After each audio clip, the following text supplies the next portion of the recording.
إن الحمد لله نحمده ونستعينه ونستغفره ونستهديه ونتوب إليه، ونعوذ بالله من شرور أنفسنا ومن سيئات أعمالنا. من يهده الله فلا مضل له، ومن يضلل فلا هادي له. وأشهد أن لا إله إلا الله وحده لا شريك له، وأشهد أن محمدًا عبده ورسوله وصفيه وخليله، بلغ الرسالة ونصح الأمة وجاهد في الله حق جهاده، صلى الله عليه وعلى آله وأصحابه وسلم تسليماً كثيراً. أما بعد، أصحاب الفضيلة والمعالي والسعادة، أيها الحضور الكرام، السلام عليكم ورحمة الله وبركاته. يسرني في بداية كلمتي هذه أن أشكر الله سبحانه وتعالى أولاً وآخراً وظاهراً وباطناً على ما من به علي من التيسير لحضور هذا المؤتمر المبارك. وأتقدم نيابة عن معالي الأمين العام للندوة العالمية للشباب الإسلامي الدكتور صالح بن سليمان الوهيبي بالشكر الجزيل لجمعية أهل الحديث المركزية لعموم الهند، ممثلة بالأمير فضيلة الشيخ أصغر علي إمام مهدي السلفي ومسؤوليها كافة على كريم دعوتهم وحفاوتهم وحسن استقبالهم. وهذا ليس غريباً على أهل التقوى والصلاح، جعلنا الله وإياكم منهم. كما لا يفوتني أيضاً أن أتقدم بالشكر الجزيل لسفارة الهند بالرياض، الذين وجدت منهم كل التعاون للحصول على تأشيرة لحضور هذا المؤتمر. أيها الحضور الكرام، لقد جئناكم من بلد الحرمين الشريفين، من مكة المكرمة، مهبط الوحي ومنبع الرسالة، ومن المدينة المنورة، مهاجر رسول الله صلى الله عليه وسلم، ومنشأ دولة الإسلام، ومعقل المهاجرين والأنصار، ومن الرياض التي أتيت منها أنا، ومن الرياض عاصمة هذه الدولة المباركة التي لا تألو جهداً في العناية بشؤون المسلمين في أي قطر من أقطار هذه الأرض المعمورة، بقيادة خادم الحرمين الشريفين الملك سلمان ابن عبد العزيز، وولي عهده الأمين رئيس مجلس الوزراء صاحب السمو الملكي الأمير محمد ابن سلمان، حفظهم الله ورعاهما وجزاهم الله عن الإسلام والمسلمين خير الجزاء.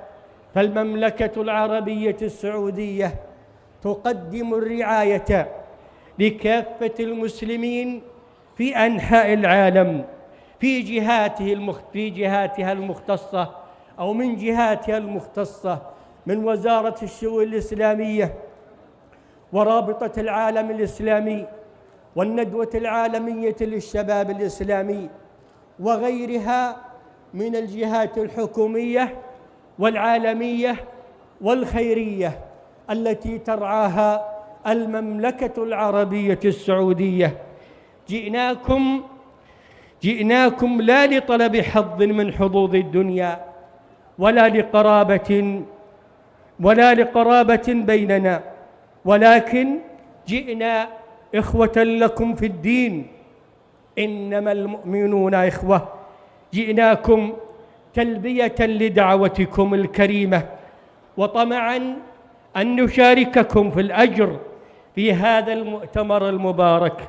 نسأل الله سبحانه وتعالى أن يجعله ذخرا لنا ولكم عند ربنا يوم نلقاه.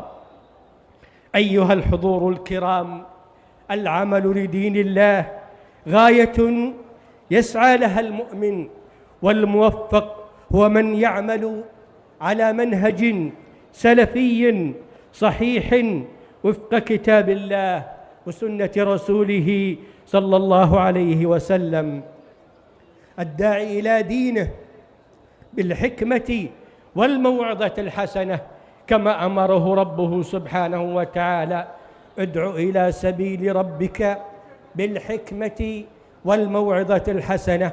ومن الحكمة الوسطية والاعتدال، وهي صفة هذه الأمة. قال سبحانه: وكذلك جعلناكم أمة وسطا لتكونوا شهداء على الناس ويكون الرسول عليكم شهيدا. فليبشر الدعاة إلى الله سبحانه وتعالى على منهج قويم بالخير الكثير والأجر الوفير من الله سبحانه وتعالى. قال رسول الله صلى الله عليه وسلم لعلي بن أبي طالب رضي الله عنه: فوالله لأن يهدي الله بك رجلا واحدا خير لك من أن يكون لك حمر النعم. وقال عليه الصلاة والسلام: من دل على خير فله مثل أجر فاعله. أيها الحضور الكرام، لقد كرم الله سبحانه وتعالى جنس الإنسان بقوله: ولقد كرمنا بني آدم وحملناهم في البر والبحر ورزقناهم من الطيبات وفضلناهم على كثير ممن خلقنا تفضيلا. هذا التكريم عام يتساوى فيه بني البشر، ولكن التكريم الخاص هو التكريم المتعلق بالتقوى. يا أيها الناس إنا خلقناكم من ذكر وأنثى وجعلناكم شعوبا وقبائل لتعارفوا إن أكرمكم عند الله أتقاكم إن الله عليم خبير. وتكريم الإنسان العام مطلب تسعى إليه البشرية بشتى أديانها ونظمها وقوانينها، وهو مما ينبغي التعاون عليه والسعي لتحقيقه. ولا بد أن نعلم أنه لا يوجد على وجه الأرض دين أو نظام أو قانون حفظ للإنسان كرامته وسعى لتحقيقها مثل هذا الدين الإسلامي. فعلينا جميعا أن نسعى جاهدين لنشر تعاليمه السمحة وتوجيهاته النيرة التي تعلي من شأن الإنسان وتحقق له الحياة الكريمة.